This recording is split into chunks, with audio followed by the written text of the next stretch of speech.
नमस्कार, मैं हूं आपके साथ अली मतर। अपना बिहार में बात सबसे पहले सीवान की, जहां कसेरा टोली में ज्वेलरी दुकान में करोड़ों की लूट का सीसीटीवी फुटेज सामने आया है। वीडियो में 7 से 8 की संख्या में अपराधी घुसते दिख रहे हैं, जो हथियार के बल पर ज्वेलरी उठाते दिख रहे हैं। सीसीटीवी में यह भी दिख रहा है कि अपराधी ग्राहक के मोबाइल को पिस्टल दिखाकर ले लेते हैं। एक और सीसीटीवी फुटेज में कुछ अपराधी दुकान के गेट पर दिख रहे हैं और राहगीरों को हथियार दिखा रहे हैं। आपको बता दें कि मामले में पुलिस ने कुछ अपराधियों को पहले ही गिरफ्तार कर लिया है, जिनके पास से 7 पिस्टल और लूटे गए अधिकांश गहनों को बरामद कर लिया गया है। दोनों पतर के पहले चढ़ा है सब। तो तस्वीरें आप देख सकते हैं, 2 तस्वीरें दुकान के अंदर में अपराधी साफ तौर पर देखे जा सकते हैं, जो हथियार लहरा रहे हैं और दुकानदार के साथ ही ग्राहकों को भी डरा धमका रहे हैं। जबकि दूसरी तस्वीर आप देख सकते हैं, जो बाहर की तस्वीर है, जहां पर दुकान के बाहर अपराधी हथियार लेकर तैनात हैं और हथियार लहराकर लोगों को वहां से जाने का इशारा कर रहे हैं। तो ये 2 तस्वीरें लूट के इस पूरी वारदात को बयां करती हुई, जो इस वक्त आप अपने टीवी स्क्रीन पर दिख रहे हैं। उधर साइड से निकला है सब, झोला वोला लेके। कोनो डरे नहीं है। तो सिवान में करोड़ों की ज्वेलरी लूट मामले में पुलिस को बड़ी सफलता मिली है। पुलिस ने अब तक 5 किलो सोना के साथ 4 अपराधियों को गिरफ्तार किया है। पुलिस का दावा है कि लूट में शामिल अन्य अपराधियों की जल्द ही गिरफ्तारी होगी। पुलिस ने अपराधियों के पास पिस्टल और बाइक भी बरामद किया है। आपको बता दें कि लूट कांड का सीसीटीवी फुटेज भी सामने आ चुका है, जिसमें 7 से 8 अपराधी हथियार के बल पर दुकान के अंदर घुसकर लूटपाट करते दिखे थे।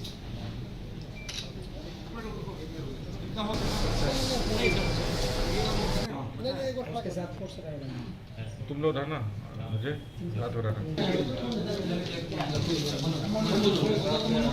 तो ग्रुप में भी चला जाएगा।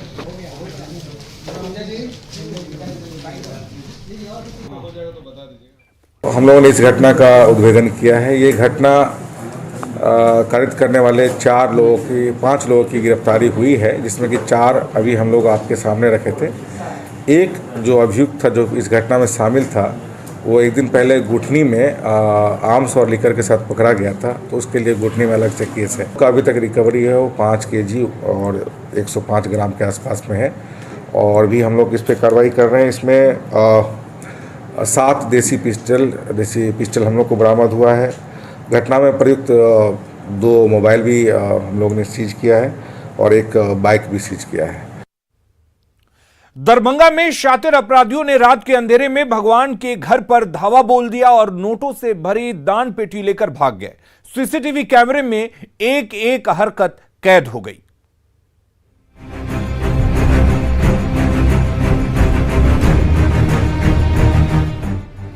आधी रात का समय है। 2 शातिर अपराधी गांधीनगर की सुनसान सड़क पर बढ़े जा रहे हैं। तभी दुर्गा मंदिर के पास उनके कदम ठिठकते हैं। अपराधी नंबर 1 गेट पर लटके ताले पर वार करने लगता है।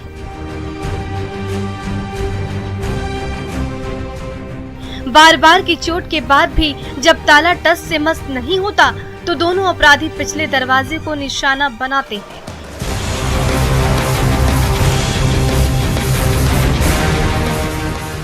जैसे ही पत्थर से प्रहार करते हैं, ताला टूटता है और दोनों अपराधी भगवान के घर पर अटैक कर देते हैं। नोटों से भरी दान पेटी उठाते हैं और पल भर में फुर्र हो जाते हैं।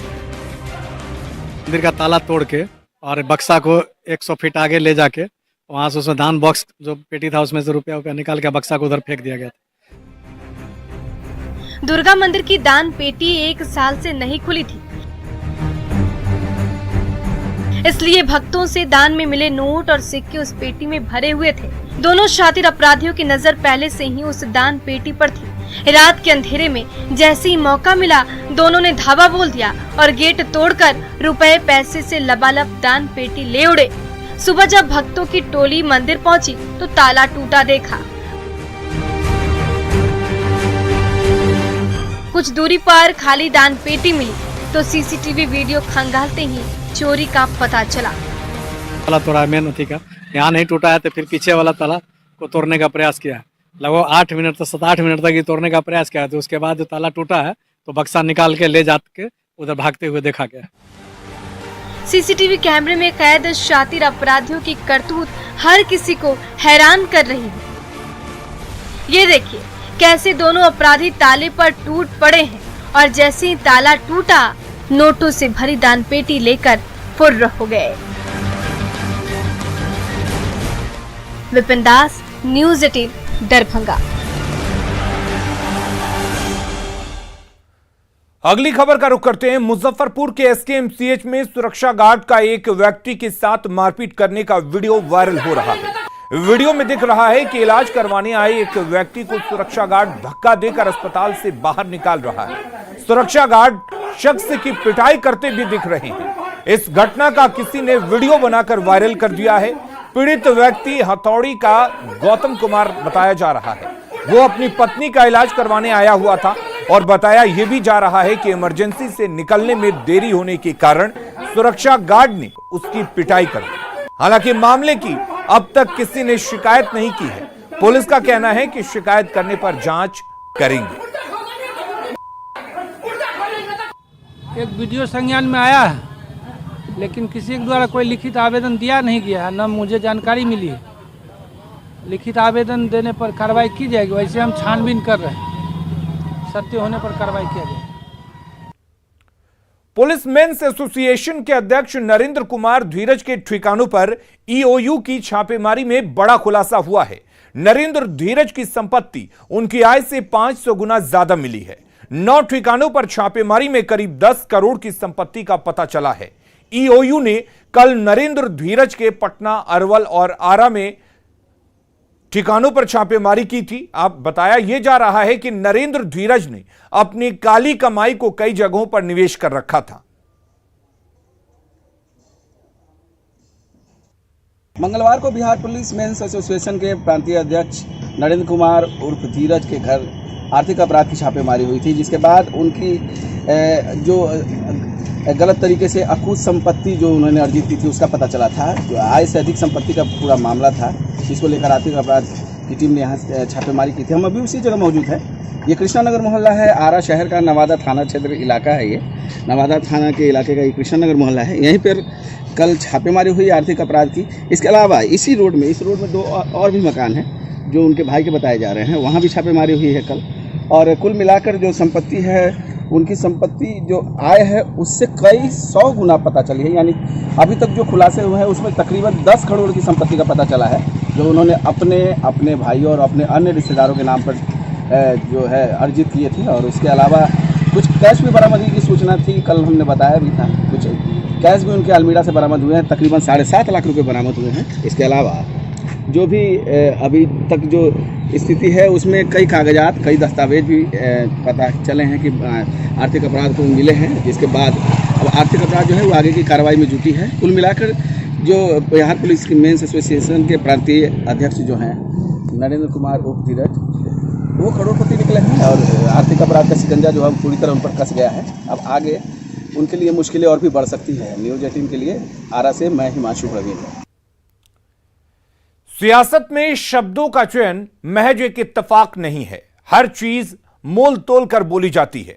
अब मांझी ने भी कुछ इसी तरह का बयान दिया है, जिससे सियासत गर्मा गई है।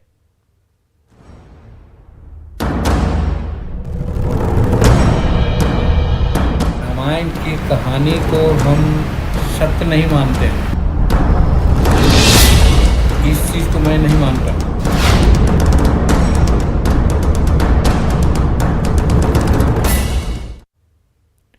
तो भगवान राम पर मांझी के बयान पर सियासत जारी है। बीजेपी नेताओं ने मांझी के बयान का विरोध किया है और उनसे माफी की मांग की है। वहीं आरजेडी कांग्रेस ने मांझी के बहाने बीजेपी पर हमला बोला है। आदरणीय जीतन राम मांझी जी के माता पिता ने जीतन राक्षस मांझी क्यों नहीं नाम रखा? जीतन राम मांझी नाम रखा, चूंकि राम का अस्तित्व है इसलिए जीतन राम मांझी नाम रखा। कि मेरी घोर आपत्ति है और मेरा आग्रह है, मांझी जी हमारे वरिष्ठ नेता हैं, समाज को जोड़ने वाले बयान देने चाहिए जिससे समाज जुड़े।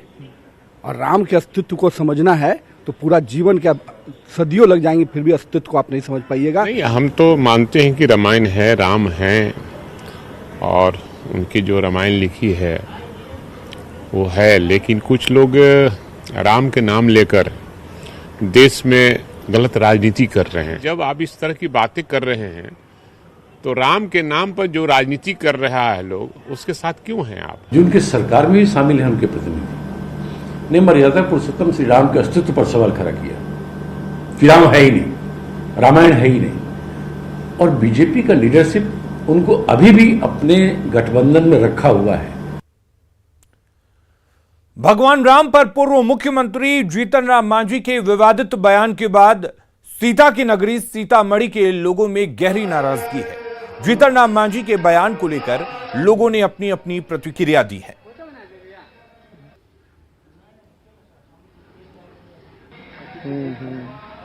मांझी के जो बयान सुने, उस बयान को सुन करके बहुत दुख हुआ और दुख के साथ हम यही कहेंगे कि ये जो हमारे यहाँ शिक्षा की कमी नहीं थी, देवताओं का कमी नहीं था, महर्षि देवर्षि ये ऋषि महर्षि सब ये विश्व का बिहार का ही था। पर आज के परिस्थिति में जो जीतन राम मांझी जो शब्द को उच्चारण किए हैं वो महा अशोभनीय है और भगवान भी नहीं बख्शेंगे। राजनीति का स्तर इस तरीके से होते जा रहा है कि एक सत्ताधारी पार्टी के बड़े नेता इस तरह का बयान देते हैं जो अस्तित्व, राम के अस्तित्व पर प्रश्न चिन्ह उठा रहे हैं।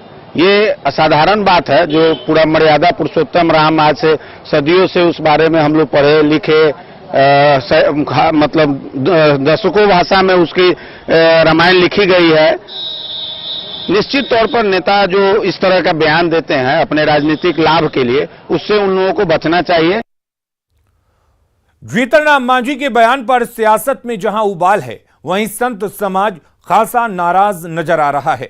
अयोध्या के संतों ने जीतन राम मांझी के भगवान राम के अस्तित्व पर सवाल खड़े करने पर कड़ी नाराजगी जताई है। जीतन राम मांझी की जो टिप्पणी है वो बहुत ही निंदनीय है। जीतन राम मांझी के लिए सुझाव है कि वो अपनी बेलगाम जबान पर लगाम दें। राजनीति करें, किसी ने मना नहीं किया। भारत में वो कोई इकलौते नेता नहीं है, लेकिन अपनी राजनीति चमकाने के लिए हमारे इष्ट आराध्य के नाम का दुरुपयोग करना ठीक नहीं है। राजनीति से प्रेरित होकर एक्सीडेंटल हिंदू जीतन राम मांझी, जबकि नाम है जीतन राम मांझी, राम जुड़ा हुआ है और वो राम को अस्तित्व को नहीं मानता है। उनको तो अपने, अब उनके माता पिता तो है नहीं, माता पिता स्वर्गलोक चले गए हैं, उनको माता पिता से अपने पूछना चाहिए कि ऐसा क्यों। जीतन राम मांझी के बेतुके बयान पर गुजरात के कथाकार रामेश्वर बापू हरियाणी ने कहा कि राम पूरे ब्रह्मांड में है। पूर्व मुख्यमंत्री श्री महोदय श्री राम के बारे में कुछ बोले। अरे मैं बता दूं आपको, पहले आप राम को समझ लीजिए। राम की गादी और आपकी गद्दी में बहुत तफावत है। राम का राजपन और आपके राजपन में बहुत तफावत है। आप 5 साल के लिए है और एक पूरे ब्रह्मांड जब तक रहेगा तब तक के लिए है। केवल शरीर से राम नहीं है, लेकिन आज नाम से है, उसके कर्म से है, उसके आदर्श से है, उसके मूल्य से है, संस्कृति से है। और जीतन राम मांझी ने राम पर अपने बयान पर फिर कहा कि वो अपनी बात पर कायम है। हालांकि उन्होंने ये भी कहा कि सबकी अपनी अपनी सोच है, हम किसी को न मानने के लिए बाध्य नहीं कर सकते हैं। चलते आप अपने बयान पे अभी भी कायम एकदम कायम है 100%। मतलब आप रामायण और राम के अस्तित्व पर विश्वास नहीं करते? हम विश्वास नहीं करते हैं, लोगों को बाध्य नहीं करते हैं कि विश्वास करें या न करें। हम पर्सनली नहीं विश्वास करते हैं। लेकिन आपके एक सहयोगी ने सवाल उठाया है कि आपके नाम में भी तो राम है।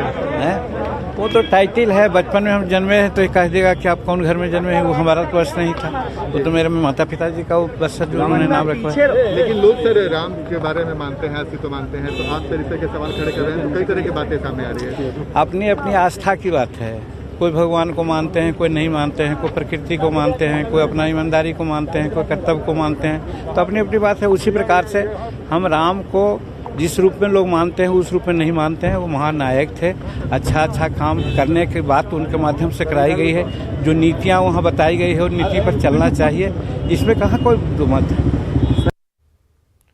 और राम के अस्तित्व को नकारने के बाद कई सवाल उठ रहे हैं।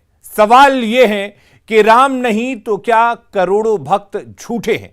सवाल यह भी है कि राम महापुरुष नहीं तो फिर सारे इतिहास क्या झूठे हैं। सवाल यह भी कि रामायण सत्य नहीं तो फिर सारे ग्रंथ क्या झूठे हैं। सवाल यह भी है कि रामायण सत्य नहीं तो वाल्मीकि तुलसीदास क्या सब के सब झूठे हैं। हजारों सालों के प्रमाण क्या वो सब झूठे हैं। जीतन राम मांझी से सवाल यह भी है कि अयोध्या, जनकपुर, लंका क्या ये भी झूठे हैं। अगली खबर का रुख करते हैं। बिहार विधान परिषद की एक सीट पर 4 अक्टूबर को मतदान होना है। जेडीयू ने उपचुनाव के लिए इस सीट पर रोजीना नाजिश को उम्मीदवार बनाया है। रोजीना दिवंगत तनवीर अख्तर की पत्नी है। आज उन्होंने अपना नामांकन किया। इस दौरान सीएम नीतीश कुमार सहित एनडीए के सभी नेता मौजूद रहे।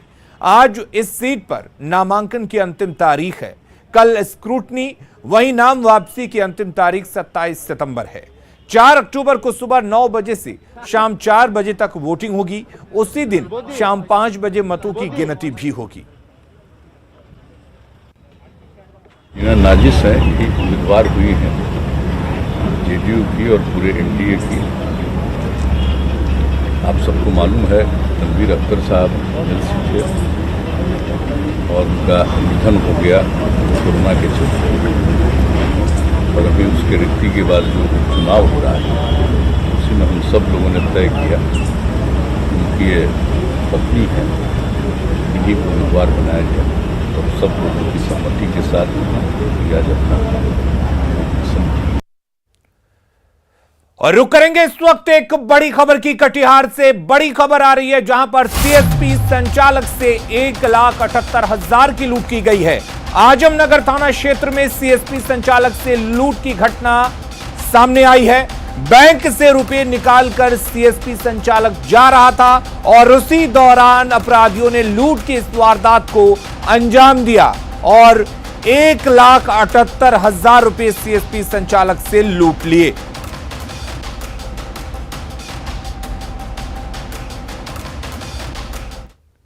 मधुबनी रेलवे स्टेशन पर कोरोना केस मिलने के इस मामले में बड़ी राहत की खबर है।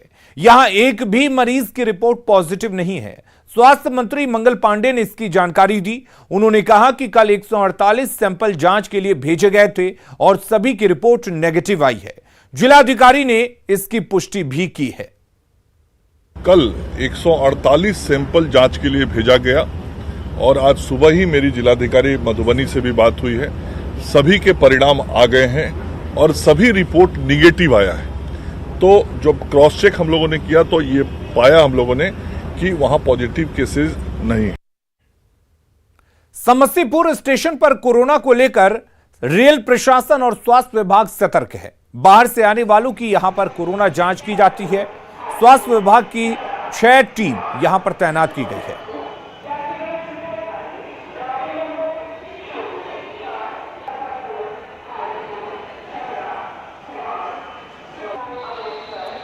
तो कोरोना को लेकर समस्तीपुर स्टेशन पर सतर्कता देखी जा रही है। स्वास्थ्य विभाग की 6 टीम यहां पर तैनात की गई है, जो बाहर से आने वाले यात्रियों की कोरोना जांच करती है और फिर उन्हें घर भेजा जाता है।